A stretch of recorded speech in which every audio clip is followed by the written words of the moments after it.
We have seen that in R there are different types of objects, where objects are data structures containing values. So far, we've looked at two types of objects, scalars and vectors. A scalar holds only a single value and can be thought of as a vector of length 1. A vector is an ordered collection of elements or values. It can hold multiple values of the same type, for example numeric or character. We've seen that in R, a variable is a name that you use to assign and refer to an object or value. For instance, names is our variable referring to the vector of student names. One of the most common data structures you'll work with in R is a data frame. A data frame is a table-like object with rows and columns. Data frames can be created by combining vectors, where each vector becomes a column in the data frame.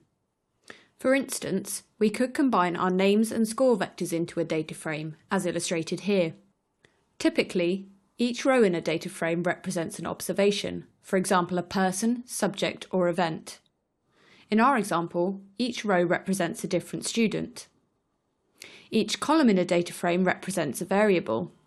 In the context of data analysis, a variable is a characteristic or feature that can take on different values.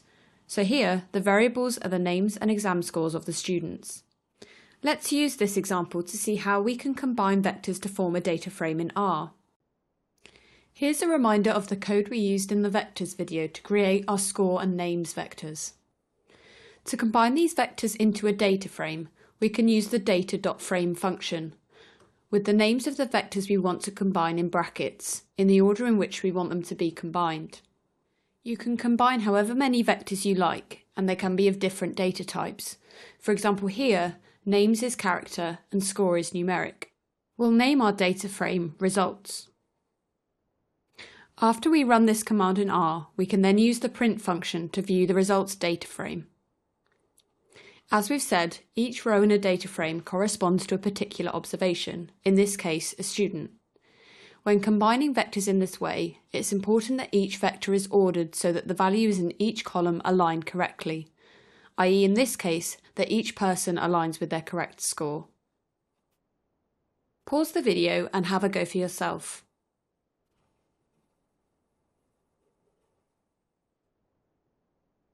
Here's the code and results in R.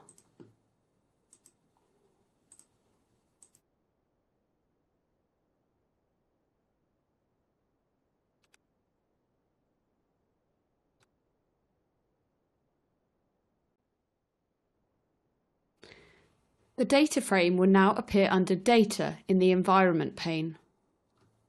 While the print function enables us to view a data frame in the console, it is usually nicer and easier to view data frames in the data viewer in the source pane, particularly when they are large. This can be done by using the view function.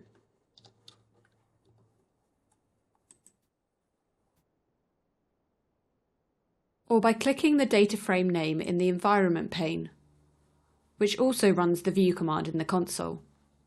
Note that the view function requires a capital V. You may have noticed that a data frame in R resembles the layout of data in an Excel spreadsheet.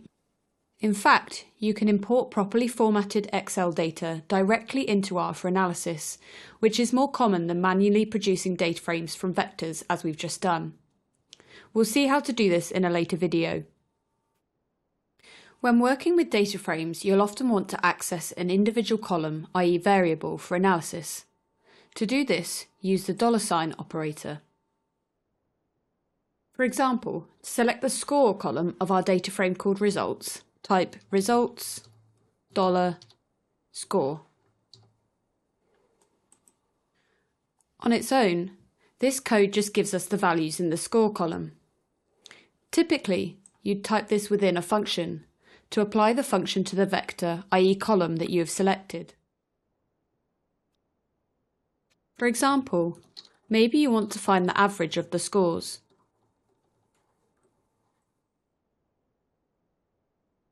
You can find the mean using the mean function. You'll notice that once you've typed the name of the data frame, R will show you the columns you have available.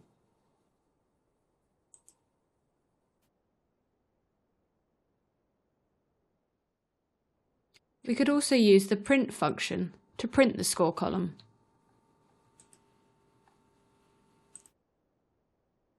or the class function to check the data type of the score column. If you've not already done so, have a go at this for yourself